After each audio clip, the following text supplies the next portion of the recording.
Hi, I'm Drew Hutchison. You're tuned to Local Bias. We come to you from the studios at Greenfield Community Television at 393 Main Street in Greenfield, and I messed that up. That's okay. We'll keep going. And we're in downtown Greenfield, beautiful downtown Greenfield, with a professor from San Francisco, of all places, Professor Rory Little. Thank you for coming on the show. So I live in Greenfield. But you live in Greenfield half the year. Yes. And so tell us about this. You're in Greenfield for half the year, and you're in San Francisco for half the year. I'm very fortunate to be partnered with a woman who has lived in Greenfield for 20 years. And we recently reconnected 3 years ago. And so I took a half semester emeritus position as my law professor. I've been a law professor for 32 years, more. And so I'm living in Greenfield, and I'm very happy to be here. Well, it's lovely to have you. And the thing is, I'm excited to have you because I'm a bit of a junkie when it comes to the Supreme Court, and you teach constitutional law. I do. So last Wednesday, there were arguments heard about trans-affirming care. Tennessee basically bans it. And so the United States versus Skrmetti, which doesn't have a vowel in there. Exactly right. Skrmeti. And he's the Attorney General, I guess, in Tennessee. Okay. So, and it's a lawsuit against Tennessee for having enacted a statute which bans medical providers from providing medical care they think is absolutely the right medical care, called gender-affirming medical care. And it's only denied, the chemical treatments, puberty blockers, hormone therapy, only denied if the reason for doing it is because someone wants to affirm a gender different than their birth gender. So it's only directed at transgender youth. Well, we're so fortunate to have experts that know so much about people's bodies and their identities. Yeah, the idea that medical care decisions for young people, which normally is left to the parents, and there's a long tradition of constitutional protection for medical care decisions by parents, that Tennessee's legislature, not composed of all doctors, can wipe that out is quite stunning, actually. And apparently from the arguments or the questions that were being asked, it seems that the Supreme Court is leaning towards just, well, let's let the states figure it out. Yeah, it's a pretty technical case on some level. So the question is, does this deny equal protection? And we have a decades-long, half-century-long or more tradition of saying that gender discrimination is a violation of equal protection. Now, you might be able to justify it if you could come up with a strong enough governmental reason, but for the most part, gender discrimination is encompassed by equal protection. In this case, Tennessee says, oh, this is not even a gender-based discrimination. This has nothing to do with gender. And so the Solicitor General of the United States has taken this case on and saying, wait a minute, you should at least decide that this is gender discrimination. And then you should send it back to Tennessee and let Tennessee decide how that works out under equal protection doctrine. Right. But Tennessee's view is this isn't even gender protection. It's just medical care decisions, and the legislature has full reign to do whatever they want here. It's a crazy case on a constitutional level because the idea that it's gender discrimination seems so basic. Right. That and so you would simply say to Tennessee, you have to now justify gender discrimination with a very compelling governmental interest. And so far, Tennessee hasn't got a compelling interest other than they say it's a compelling interest for us to decide whether someone should be transgender or not. And yet that may be a good enough argument for our present Supreme Court, the way they're constituted. Well, so the Chief Justice Roberts said towards the end, what is the role of the court? Isn't the role of the court to stay out of this? Shouldn't the court stay out of all medical care decisions, which is a little interesting after they overruled the right to abortion just a few years ago. They didn't stay out of that one, although their view is, oh yeah, we're leaving it to the states. The role of the Supreme Court is to decide what does the Constitution mean as applied to problems, modern problems, old problems, it doesn't matter, and then let the legislatures operate within that constitutional structure, not to leave the field. Right. So. Or even create law in some ways. Or even create law, yeah. I mean, the Supreme Court should not be creating law, Right. but it's certainly the role of the court to decide that, say, equal protection includes protection for transgendered persons, just like all persons. So now how did it get to the Supreme Court? Because Tennessee had their law. It goes to an appeals court first. Yeah. Tennessee enacted this law, I think, in 2023, maybe 2022. And then there was a lawsuit filed by 3 young transgendered youth in their teens and their parents who wanted this medical care and who all testified that the medical care was life-saving for their children. Their children were in deep depressive. The suicide rate among transgender youth can be as high as 1/3, which is really high. Right. And their doctors all testified and said this was absolutely the way to save their lives. Okay, so there was a lawsuit filed by doctors, parents, and transgender youth. The district court judge, the federal district court judge in Tennessee said this is a violation of equal protection and enjoined the operation of the law. And then it was appealed to the Sixth Circuit, which is the federal circuit that covers Tennessee and some other states. And the Sixth Circuit ruled, no, this isn't equal protection problem at all. This is just a medical care decision. And then that was appealed by the Solicitor General of the United States, who intervened to protect the rights, if you will, of all transgendered persons under the Equal Protection Clause. And the Supreme Court granted review on the question, is this gender discrimination, and denied review on, is there a constitutional right to control your medical care decisions of your children? So that the medical care for children issue has now dropped out of the case, which is ridiculous. So why would they do that? And how did they determine to do it that way? Well, they were presented with 2 possible questions to review, and they have complete discretion over what they grant, which was not always the case. It was not until the late 1920s that the Supreme Court was given control over their docket. Used to be their docket was mandatory. Really? Yeah, and so they now, people think it's a problem. They have the ability to manipulate, if you will, what issues they're going to decide. And or which issues they're going to ignore, and thus they get decided by an appellate court. So what you had was 5 justices, at least 5, and Justice Gorsuch, by the way, said not a word at oral argument. 2.5 hours of oral argument. That's what Clarence Thomas was famous for that for years. Well, right, but he's not famous for it anymore. He talks a lot. He talks a lot now. He is no longer silent. Justice Gorsuch is normally not silent. Justice Gorsuch in 2020 wrote an opinion saying under federal statutory law, transgender discrimination is sex discrimination. That's the same question that's in this case. Is it under the constitutional Equal Protection Clause? Is it sex discrimination? Justice Gorsuch, you would think, would have something to say, having written this opinion 4 years ago, and he didn't say a word. So we're going to see. In any case, even if he were to agree, say, with the 3 liberal justices, that's only 4 votes. You need 5 to win. Right. Justice Brennan used to say the Supreme Court can do anything if they have 5. He would hold up his hand. Chief Justice Roberts suggested we should stay out of this. And Amy Coney Barrett, President Trump's most recent appointee, said, well, we could still decide that Tennessee could still deal with the medical care equal protection question. We didn't grant review on that.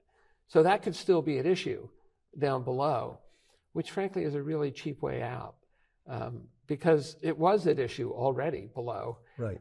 And they both lost and then won. And so the Supreme Court has to decide that. So even if they decide this case on it's not gender discrimination, Tennessee or somebody, the Solicitor General maybe under Trump, new Solicitor General, will bring this case up on the question of do you have a right to control the medical care of your children? Of course, they don't have to take that up. They don't have to take it, and they may not. And the Solicitor General may not bring it. The private parties will continue to bring it, I assume. And meanwhile, people age. I mean, these transgendered children who are being denied medical care are not being allowed the medical care that might save their lives. And then, of course, we've seen what happens in some states. For instance, with Dobbs, they've talked about, in Texas, for instance, that you can't travel to another state to receive abortion care. Yeah, no, that hasn't yet been decided. Right. And Justice Kavanaugh in the Dobbs case actually wrote a separate opinion saying, well, you could not ban travel because there's a constitutional right to travel. Right. Now, the irony of that is there's nothing in the Constitution that says there's a constitutional right to travel. So here's an originalist, a textualist, saying, well, there's a constitutional right to travel. So that issue is still up in play, and I would hope that the Supreme Court would not overrule 100 years of precedent on a right to travel. Right. And of course, that's what's happening in Tennessee, is people have to leave Tennessee to get the medical care that their doctors think is right, because the state, this subjects the doctors to heavy civil penalties if they render this care. Right. So, of course, if you're a doctor, you're a little bit afraid. Plus, they'll try to take your license. So I wonder what's going to happen in these states that are so transphobic and have an issue with abortions. What's going to happen to the healthcare in those states when doctors don't want to even live there anymore because they're constantly under attack for just doing their job? Yeah, the geographic polarization that these kinds of decisions is causing is really reminiscent of just before the Civil War, where we had states diametrically opposed on a fundamental constitutional issue. And I don't want to suggest we're headed for a civil war, but the idea that people who believe in one thing will move to the South and people who believe in another thing will move to Massachusetts is a scary proposition for the country. Well, and certainly in the armed forces right now under Biden, if you can get care, if you're stationed in Texas, they'll fly you to a state where you can get the care. Right. Well, what happens to that policy under the Trump administration? Yep. I mean, the Trump administration, look, we know that the Trump administration is going to change a lot of things. And the question is, how far-reaching will those changes be? And will courts, federal courts and state courts, will they stand up to that sort of assault? This view that, we should stay out of it and not decide things and leave it to the democratic process is really a recipe for the violation of all sorts of rights that we think it's cowardice. It's really cowardice. They don't want the blowback of not agreeing with a tin-pot dictator like Donald Trump. I do think it is a judicial cowardice in the sense of not appreciating the strength of your role. The judicial system constitutionally is set up to be part of a three-part government, and those parts are supposed to be equal in their stature: the legislative, the executive, and the judicial. And for the judicial branch to say, well, we're going to retreat from the field, really denies this tripartite vision that the framers had when they wrote the Constitution. Well, they already denied that tripart when they made the president king in their immunity decision. Yeah, the immunity decision. I mean, and we'll never now know exactly how that would play out because Trump's cases are all going to disappear now. Right. But it was certainly, and that was a case where there was no constitutional text. There's nothing in the Constitution about immunity. So here's a case where the originalist textual They created text. They created a new idea, which is absolute immunity for the president from criminal charges. In that one, even Amy Coney Barrett, the Trump justice, wrote a separate opinion dissenting, saying, wait a minute, you've got to be kidding. If the president took a bribe, give a pardon in response to a bribe, that wouldn't be a crime. And I got to tell you, I suspect that has happened. Yeah, well, it may have happened in lots of directions over time. Right. Abraham Lincoln actually pardoned his wife's sister at the end of his administration. Wow. Yeah, so there's some tradition of pardoning family members and business associates and things like that. Well, Iran-Contra kind of unraveled because of a bunch of pardons, if I recall. Yeah, absolutely right. So there have been pardons. The pardon power, though, is part of the Constitution. Right. And the idea was to limit the pardon power, actually. I mean, initially, the idea was, we're going to make the president a real king. And the framers said, no, we're not going to do that. We're going to have a limited pardon power. Right. And it has been exercised in a limited fashion. We'll see whether President Biden issues some pardons in addition to his son. Right. Many people think he should issue pardons because the Trump people have said, we're going to go after these folks. Well, for instance, Trump has famously said that he wants to go after all the January 6th committee members. Yeah. Now, they have immunity. But they should. Maybe they don't because they're going to think about how the law applies and maybe change their interpretation. I mean, everything's. What does stare decisis mean anymore? Yeah, I would say that the danger of the Trump administration really is that it puts everything that we thought was decided back on the table. Right. All of our constitutional norms are somehow now back on the table for debate. For instance, Clarence Thomas, hasn't he said that gay marriage should be up for debate? Maybe that was a mistake. Oh yeah. Thomas and Alito both have a view on that, which is way out of step with popular opinion today. I mean, gay marriage has been accepted as, I think, nationally around the country, just like abortion has been. Really, I mean, abortion is not a 50-50 debate anymore. Right. Huge majority of people support abortion. Right. And exceptions to bans on abortion. Right. So, the Supreme Court, I always say to my students, they don't solve issues. They solve questions, and then we go on and find out how to get through whatever they say. Mm-hmm. Don't take immunity too seriously. If we ever do get evidence that someone actually took a bribe to do something, maybe we'll, the Ukraine impeachment was close. Of President Trump. So we'll see. We certainly live in interesting times. That's the curse, right? May you live in interesting times.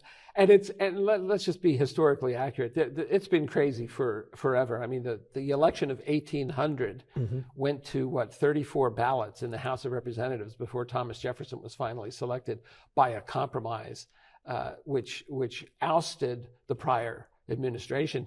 And after that was decided, the prior administration, the Federalists, packed the judiciary with lots of judges. Right. So, I mean, we're talking all the way back to the framing time. It's been crazy. So what do you see?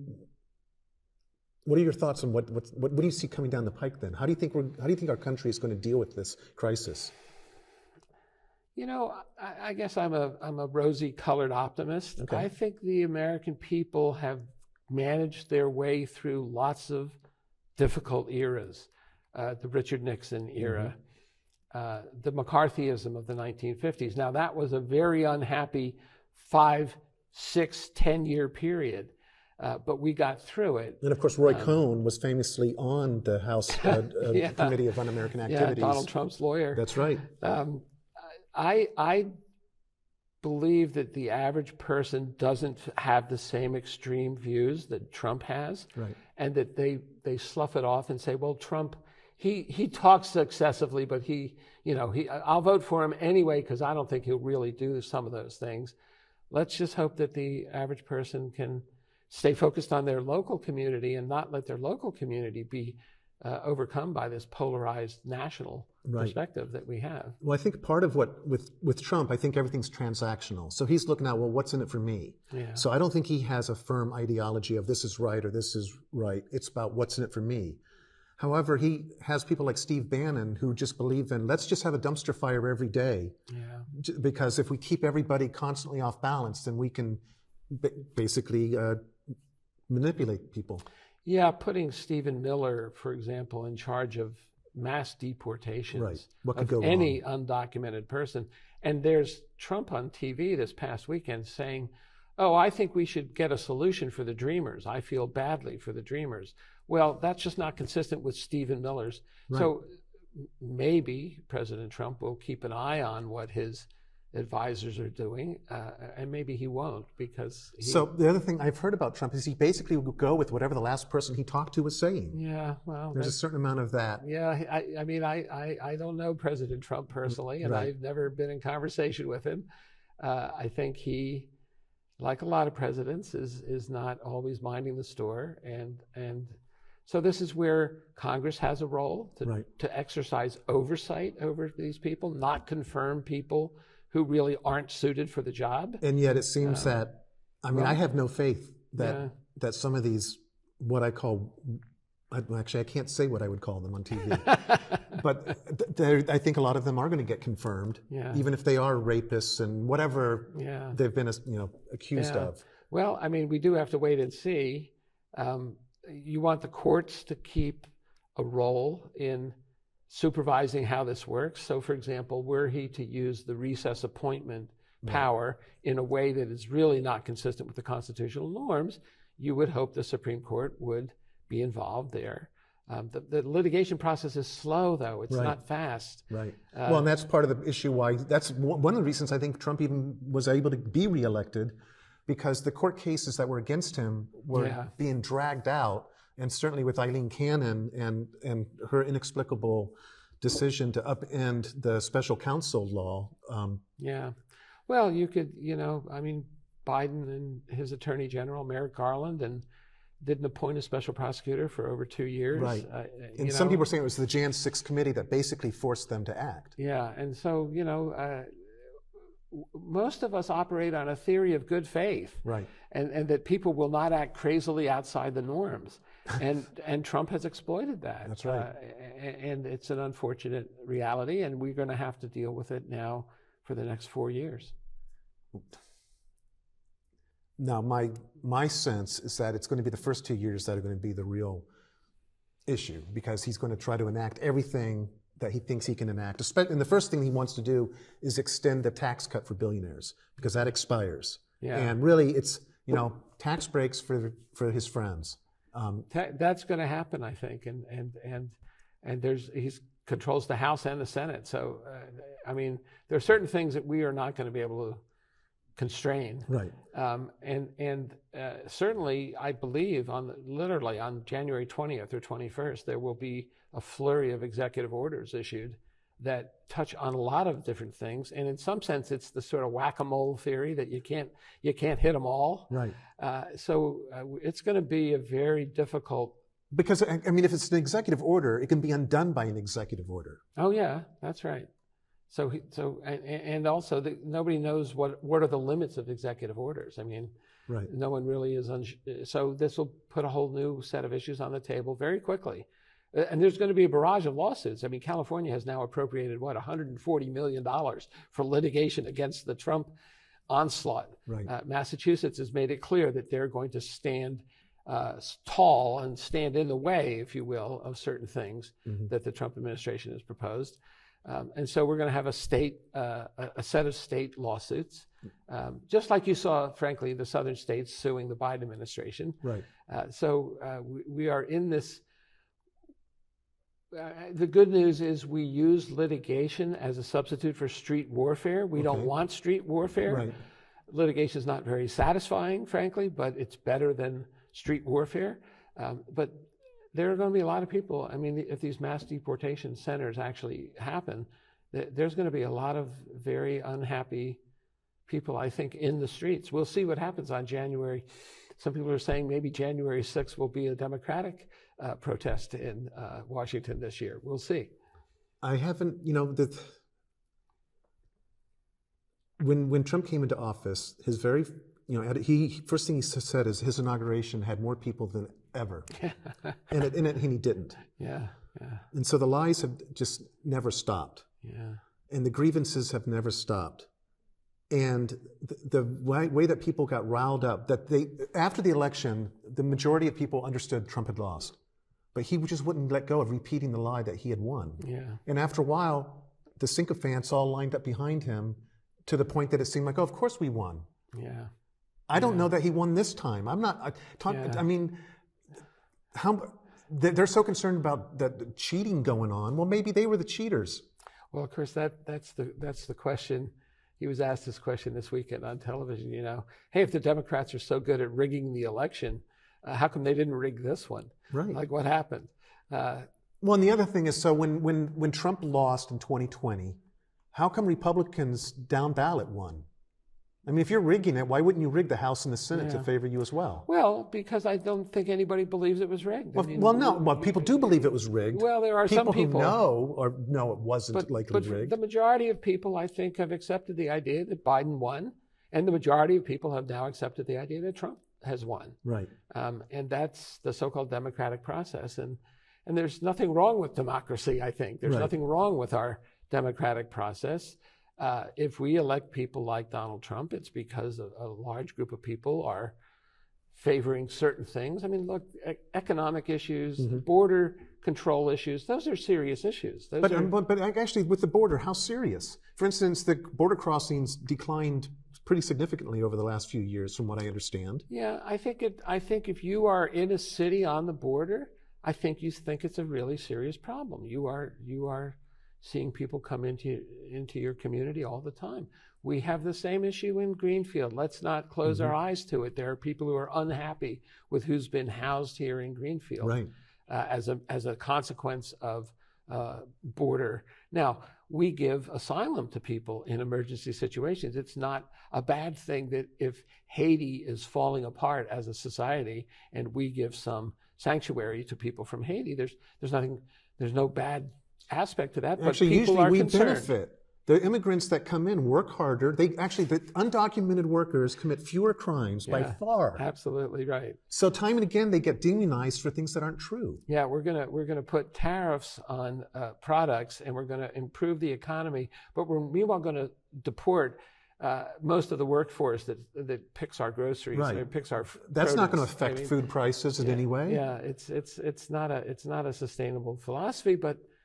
We are going to have to face it. We can't close our eyes to it and wish that it didn't happen. Right. And we can't gnash our teeth and say, "Oh, we really hate Trump and his policies." We have to be active. We have to.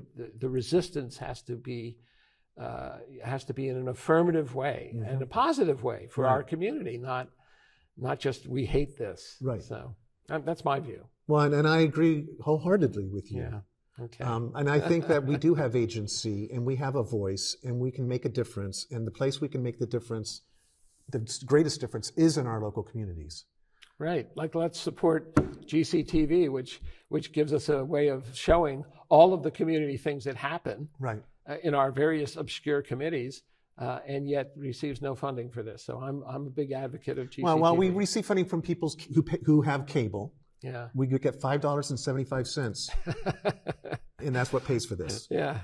Well, there should be a more community-minded support for such things. Well, I appreciate that, and I appreciate you coming on the program. And what I'm hoping, having met you recently, and I am a Supreme Court geek to an extent. When you come back from San Francisco, because you're leaving in January to go teach for another. I'm going to be teaching constitutional law starting January 8th. So when you come back to Greenfield, it would be lovely to have a series of interviews where maybe we can talk about the different amendments or what. There's just so much. You know, there really is a lot, and people don't realize this. The Supreme Court today is hearing arguments. The Supreme Court yesterday heard arguments in a big environmental case. The Supreme Court continues to hear cases. They don't just hear one case on transgender affirming care. Right. They're hearing cases that affect all of us, criminal cases, a third of their docket. And so they hear all the cases during this period of time, but then they spend the rest of the time writing and passing notes and compromising? Yeah. You know, honestly, they don't work that hard. They only decide 60 cases a year, which is absurd. When I clerked at the Supreme Court, which was a long time ago, we decided 180 cases. So they're down by 2/3. And that's because they control their own docket, and Chief Justice Roberts has decided we don't need to do more than that, which I think is too bad. Right. But they're still hearing 60 cases, and all of those cases affect some segment of our society. And so, a series of updates on what's the Supreme Court currently doing is a valuable thing, and I'd be happy to do it. Well, because I'm curious about that. For instance, I understand the Chevron case was a big deal last term? Yeah. And at first it seemed like, oh no, they overturned Chevron and all this precedent about letting regulatory agencies kind of interpret the law as it's written. And it seemed at first like this is awful. But then you look at it and go, oh, well, now you have this wackadoodle administration coming in. They can't just willy-nilly say that, no, that regulation means the opposite of what it says. They have to actually follow the writing of the law. Right. The irony of overruling Chevron is now that President Trump will be writing those regulations. We may like the idea of not giving deference to the agencies. Right. So law works in both directions almost always. So. It is certainly mysterious. Yeah. So who did you clerk for? I am listed as a clerk to Justice Brennan and to Justice Stevens because I was hired by a retired Justice, Potter Stewart, who then loaned me to other justices. And Justice Brennan took me on full time, and Stevens took me on for about half the term. And So I worked for 5 justices actually in 1 year. Wow. Which was great. What I never an worked education. harder. Right. The hardest work, I mean, I was there 7 days a week, 12 hours a day, but it was a great time. Well, this has been a great time, but we've run out of time. So thank you once again for coming on the show. Appreciate and it. we will do this some more because so. I love this. This is, I could talk all day about the Supreme Court. Great. Thank you. I'll look over here. I'm Drew Hutchison. You've been tuned to Local Bias. With me has been Professor Rory Little of the University of San Francisco Law School. That's right. That's right. Okay, then. We'll be coming back more, and thank you for tuning in. Take care.